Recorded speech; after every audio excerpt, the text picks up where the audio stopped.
Reflexiones jurídicas. Marcelino Combando.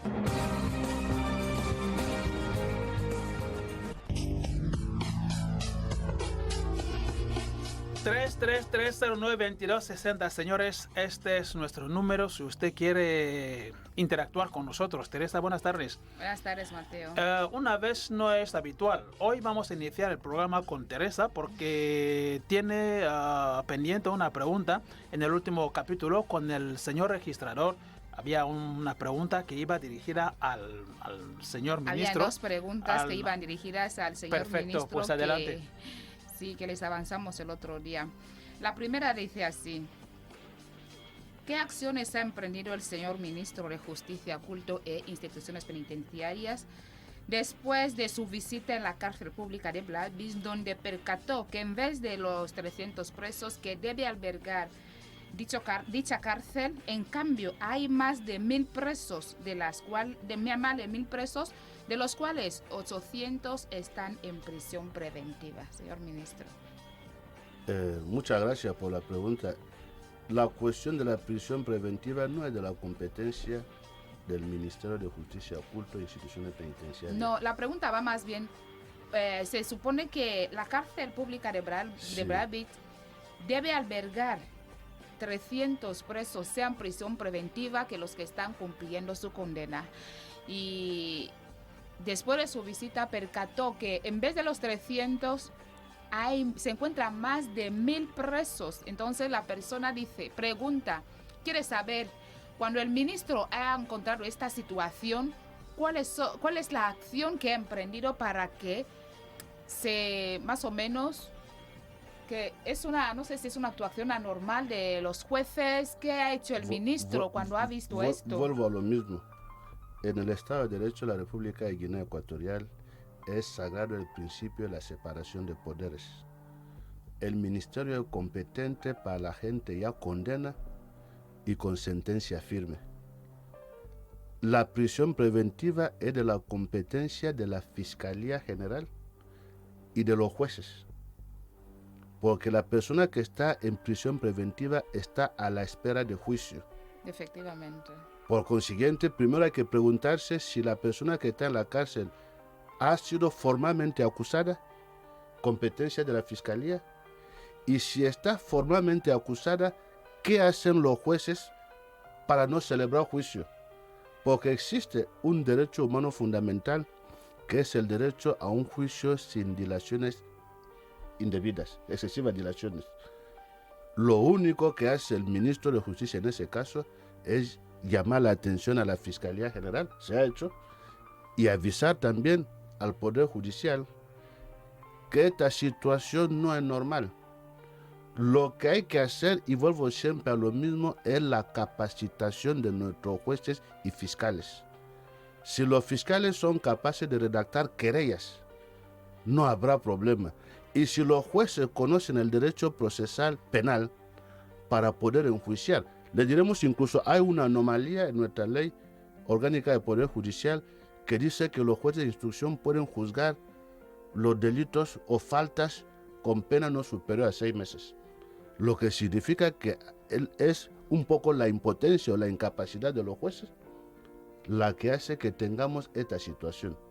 Normalmente no debería haber gente en prisión preventiva durante más de 6 meses, 1 año. 1 año hasta es demasiado para la población que tenemos.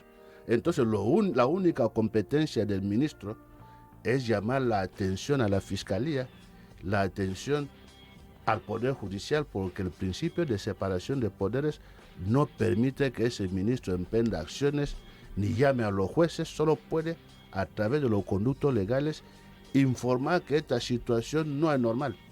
El ministro no tiene ninguna competencia en los presos preventivos, porque todavía no están a disposición de la administración penitenciaria. Los presos preventivos siguen siendo de la competencia de los jueces de instrucción y del Poder Judicial. Ahora los que ya tienen condena firme son los que pasan a disposición de las instituciones penitenciarias. Y en la parte de condena no hay ningún problema, ninguna queja. A mí me llega a raíz de esto, pues la cifra 300 presos y hablamos de 1000. de 1000. Debería albergar por ahí 300 presos, sí. y estamos a casi más de 1000. Ujú. ¿Existe un plan como para descongestionar un poquito la cárcel pública? Les seguimos diciendo lo mismo. Esto es un Estado de Derecho. Para descongestionar hay que celebrar juicios. Ujú. ¿Y qué hace un ministro de Justicia dando instrucciones a los jueces? Se violaría el principio de la Ok, separación vale, de poderes. Muy bien, muchísimas gracias. Son los jueces los responsables de esta Tenemos a situación. alguien en línea. Buenas tardes, señor. Muy buenas tardes. Muchísimas gracias por escuchar la Radio Nacional de Guinea Ecuatorial. ¿Desde dónde le llama, por favor? Desde mi vehículo. ¿Se llama? O bueno, Señor Obono, Sí. por favor, adelante. sí, excelente respuesta, señor ministro. Ahora le quiero preguntar por las personas que están ya en la administración o sea, los que son de su competencia. Mi pregunta es, si vivo en Malabo, tengo un familiar encarcelado en alguna de las cárceles en el interior del país y quiero comunicarme con él, ¿existen vías? ¿Se puede? ¿Cuáles son? Gracias. Muchísimas gracias, señor Obono, por escuchar la Radio Nacional de Guinea Ecuatorial. Doctor. Las visitas de las cárceles son los lunes, los miércoles y los jueves en todas las cárceles públicas del país, pero dependiendo del régimen del interno. A nivel interno, en el derecho penitenciario, si el comportamiento de un interno no es conforme a lo que establecen los reglamentos y las leyes, obligatoriamente se le puede suspender de visita. Pero el principio es que los lunes, los miércoles y los jueves las visitas son gratuitas y libres para los parientes en cualquier cárcel pública de Guinea. Bien, voy a ir un poquito más, cuestión de aclarar la pregunta del señor Obono.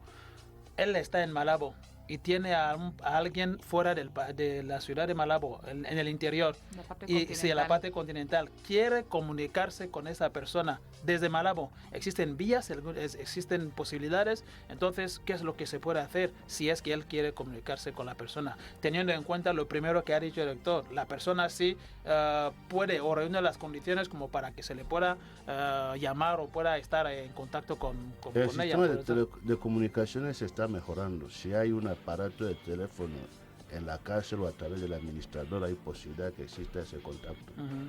Pero las visitas son gratuitas y libres. Si tiene un pariente al que quiere ver, quiere tener información, puede incluso pasar a la dirección de instituciones penitenciarias para localizar dónde está, porque tiene que saber dónde está su pariente. Desde luego. Hay leyes en Guinea, nosotros funcionamos con leyes. Entonces, a partir del momento en que tiene un pariente en la cárcel, debe saber en qué centro está y cómo comunicarse con él. Eso no hay ningún problema. Vale, perfecto. Muchísimas gracias. 2, esta era la primera. ¿Cuál era el plan de trabajo del ministro de Justicia e Instituciones Penitenciarias? El plan de trabajo Ujú. de un ministerio tan grande, el plan de trabajo que tenemos ahora va a ir rápido por sector. En el sector justicia, la prioridad que tenemos es formar jueces de carrera, fiscales de carrera, y para eso estamos para iniciar una formación de formadores para que se tenga un cuerpo docente que pueda formar a jueces para aplicar el derecho de Guinea.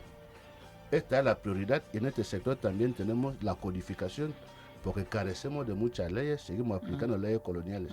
En el sector culto estamos avanzando, saneando el sector, creando, por ejemplo, una confesión única para la iglesia evangélica y pentecostales, respetando la libertad religiosa.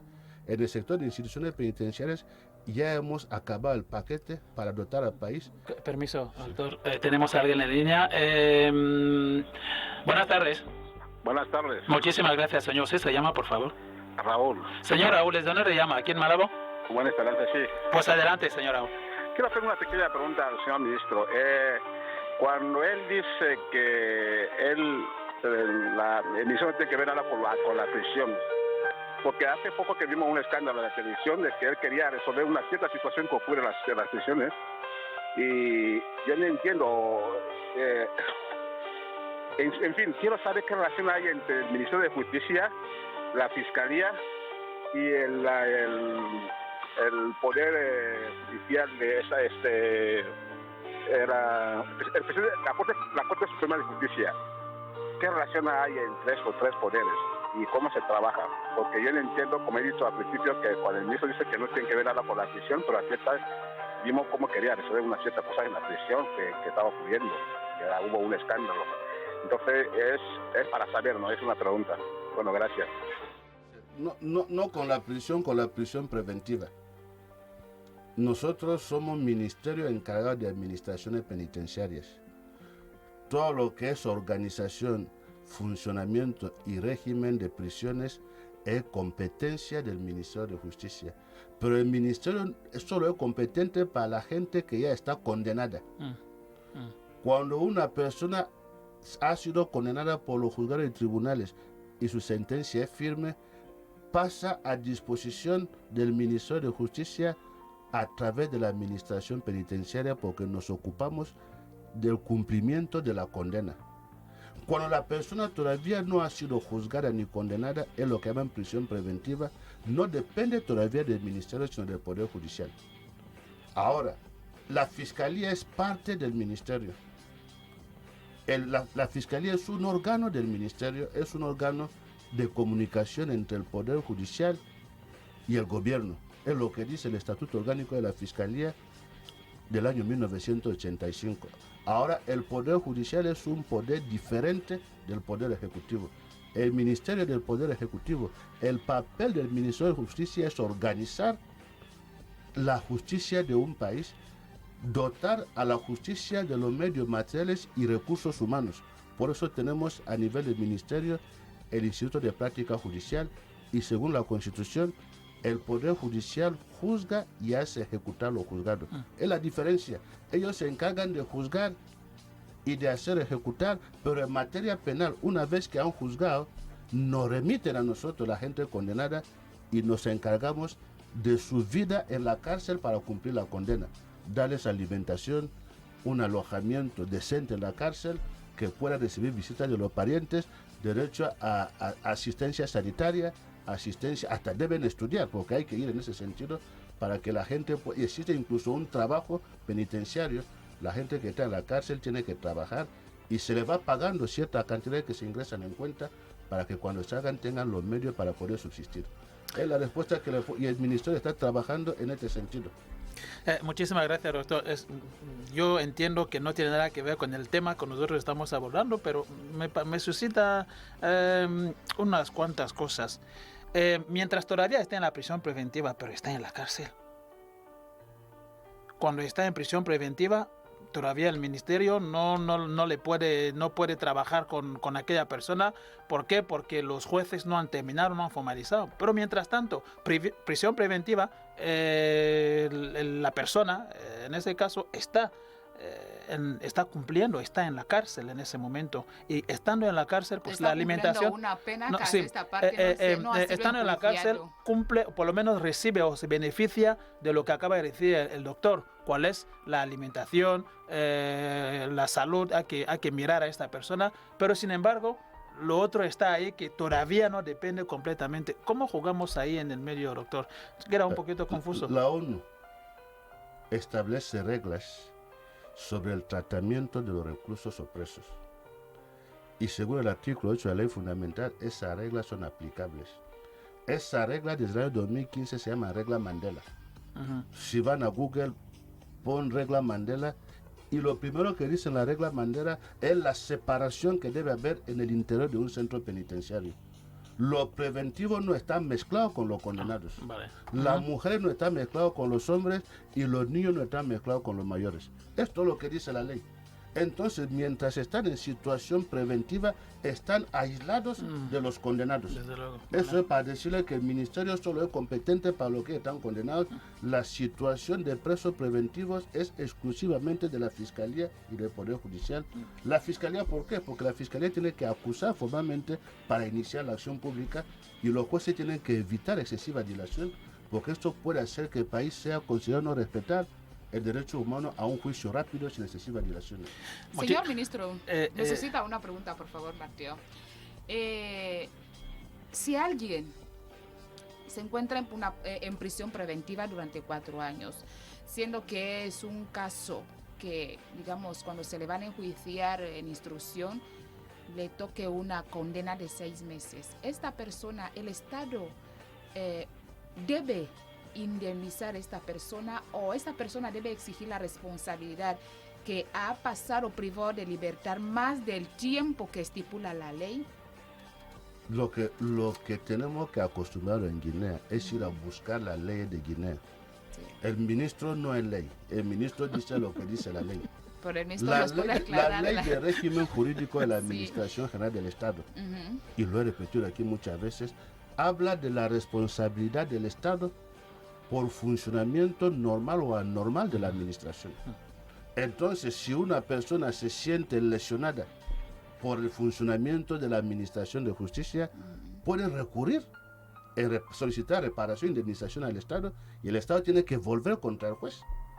El juez va a repetir, el Estado no puede perder. El juez que ha causado esa pérdida patrimonial para el Estado tiene que ser castigado para devolver lo que el Estado ha pagado en materia de indemnización. Y cuando la persona recurre, ¿ante qué órgano?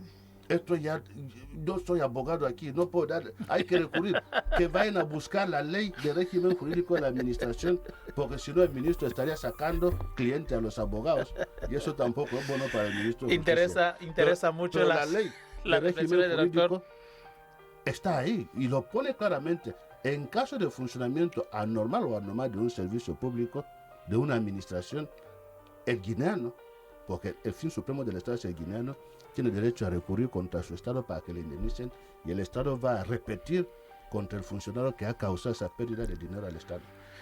Comentario del artículo 10 del Código Disciplinario de la FIFA. Doctor, adelante. Entonces vamos a entrar ahora en el tema que nos ha traído aquí. Y para ese tema vamos a hacer dos cosas.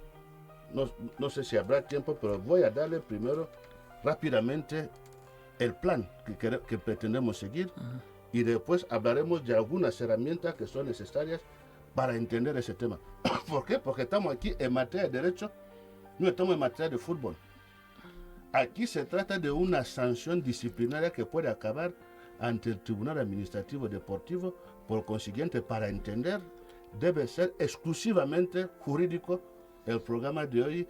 Y para hacerlo, empezaremos como siempre. Sí, a la hora de empezar, doctor, con una gracias por esa ilustración. Porque cuando por lo general escuchamos FIFA, pues tendemos a pensar que fútbol. Esa separación, como para ilustrar el trabajo de hoy, es pertinente. Hoy tocamos asunto netamente de derecho deportivo Benio, y de perfecto. derecho. Ahora es una cuestión jurídica y no es una cuestión de fútbol. Entonces, para hablar de ese tema hay que hablar de derecho. Ahora, primero empezaremos con una introducción y dos partes. La primera parte trataremos de los plazos y el cómputo del plazo de prescripción de las infracciones en la normativa FIFA. Esta segunda parte tendrá dos subpartes. En una primera subparte hablaremos de la ilegalidad de la sanción por prescripción.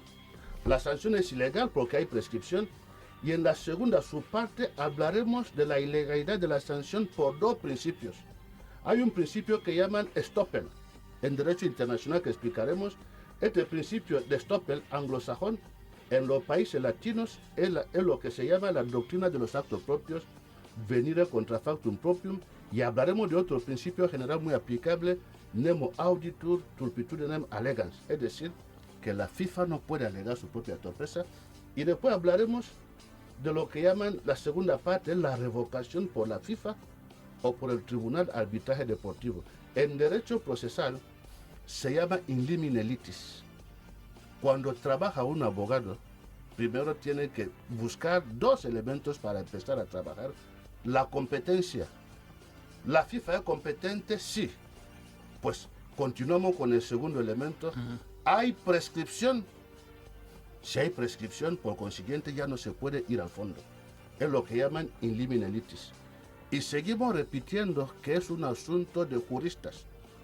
Y para que los juristas puedan trabajar ese tipo de expedientes, necesitan herramientas estrictamente jurídicas, que son las que emplean los abogados para trabajar.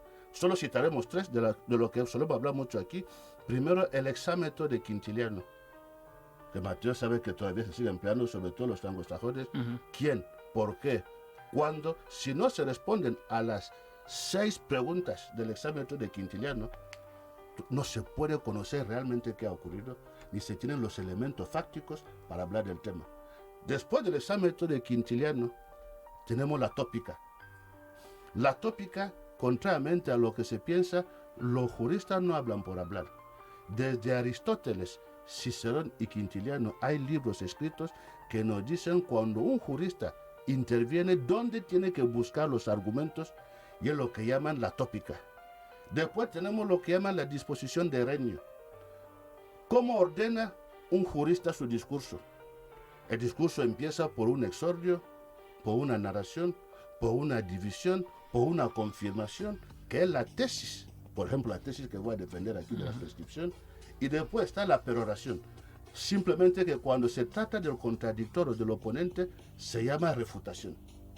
Y al final tenemos lo que llaman el orden nestoriano.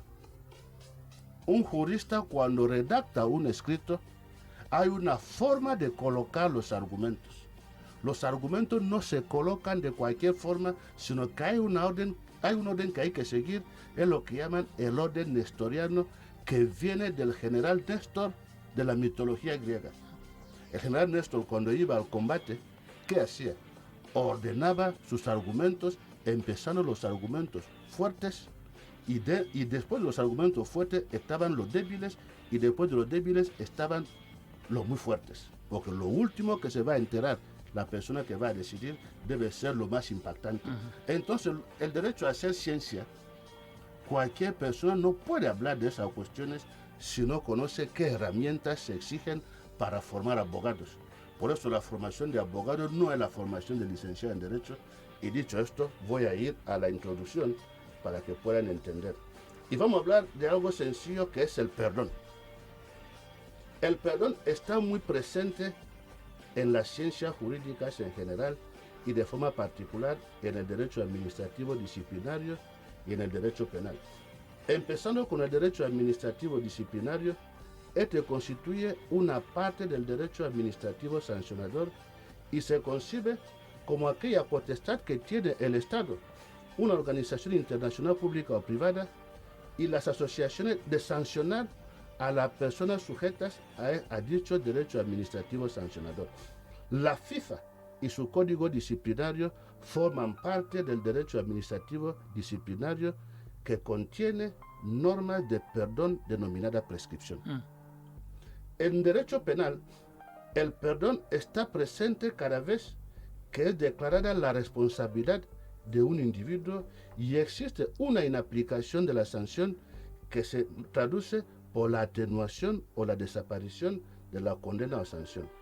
La motivación que preside la concesión de una medida de clemencia puede ser política o de orden público, o también puede resultar de las condiciones personales de un individuo y del interés de la sociedad. Este perdón es lo que se denomina indulto o amnistía. Cuando en derecho se habla de perdón, se piensa en indulto, se piensa en la amnistía y sobre todo en la prescripción. En realidad, el perdón es impuesto por la ley. Se trata de la prescripción, es una forma de perdón. Entonces tenemos 3 formas de perdón en derecho: el indulto, la amnistía y la prescripción. La prescripción puede ser definida como la forma de extinción de la responsabilidad sancionadora por el cumplimiento del plazo legal establecido desde la comisión de la infracción sin que la administración dirija o reanude su actuación contra el responsable de la misma. En relación con los efectos de la prescripción, esta designa la duración más allá de la cual una acción administrativa, civil o penal ya no puede ser admitida a trámite. La prescripción es, pues, un modo legal de adquisición o de extinción de derechos por el mero hecho de poseerlos durante una cierta duración. La FIFA ha codificado esta medida de perdón, que es la prescripción, en el artículo 10 de su código disciplinario. Nosotros hablamos de la edición 2019, porque según nuestra... Un momento, sí, buenas tardes. Sí, buenas tardes. Muchísimas gracias, señor. Usted, por favor, se llama. Bueno, otra vez. Señor, bueno, adelante. perdón, doctor, por interrumpirle. Ya traté ese tema en la tele. Entonces, hay otros juristas en las redes, sobre todo en YouTube, que le están replicando. Yo quiero que me aclare una de esas réplicas lo que dice alguno de esos juristas. Dice que en el caso de Emilio no es una sanción el que no sea convocable por Salan, sino que es una sentencia. Entonces, y él dice que la sentencia no prescribe. Entonces, doctor, quiero que nos aclares esa parte. Lo que le dieron a Emilio de que no es convocable, que dice que es una sentencia, y una sentencia no prescribe. ¿Eso puede prescribir o no puede prescribir? Por favor, gracias.